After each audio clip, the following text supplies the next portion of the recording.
And when I mean some things from the like protect them from some things from the Nephilim, I'm regarding to, for example, like mind reading or telepathic communication, anything that has to basically do with the mind to a point, but it is very temporary.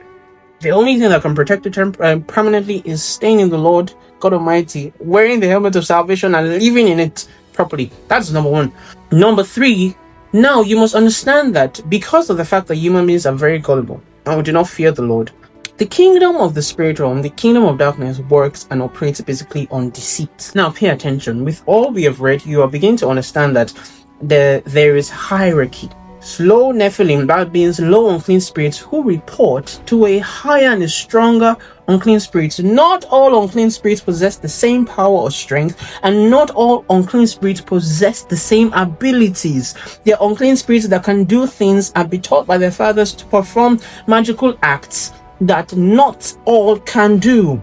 Some are stronger than the other, some are wiser than the other, just like in human beings. Some are wiser than us, some are wiser and stronger than each other. Some possess abilities and understandings of different things that not all possess. And it happens a lot. So for example, you go to a herbalist, a babalawo, to request for a child.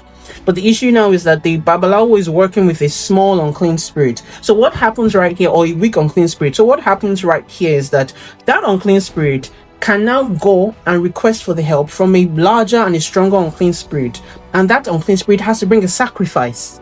Now think about it. What type of sacrifice? Mostly blood. And that is why you notice that depending on the grade of requirements you need, basically maybe to become a particular politician, to become rich, to have a child or something deep, the higher your request, the greater the sacrifice. So the smaller one, the weaker one, requests from a sacrifice, and it is not that the unclean spirit, the smaller one, needs it necessarily, but it needs something to appease the higher one who can answer you.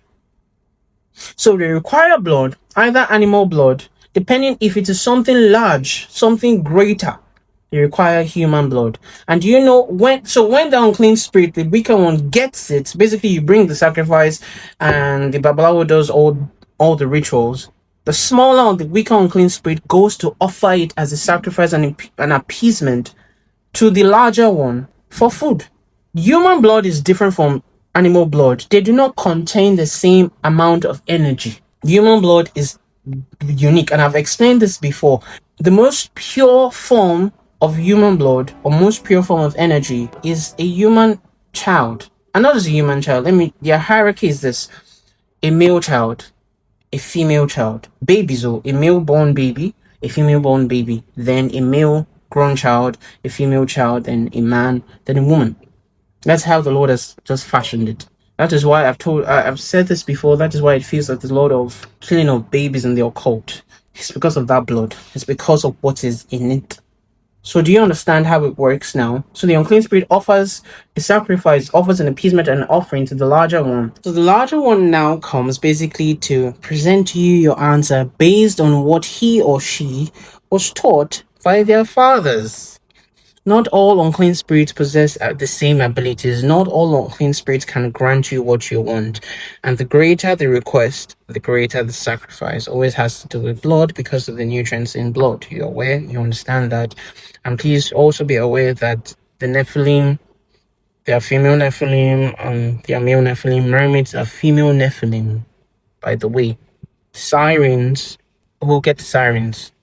Wives of the fallen angels that the Lord eventually cursed. That is what the book of Enoch explains, that the Lord cursed the women that slept with the fallen angels and they became sirens.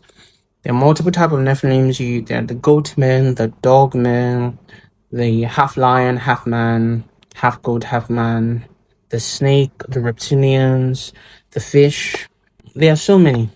For now, there are so many. There are many, and there are different forms, different categories, but I'm not going there because that is what the Lord did not permit me to go there.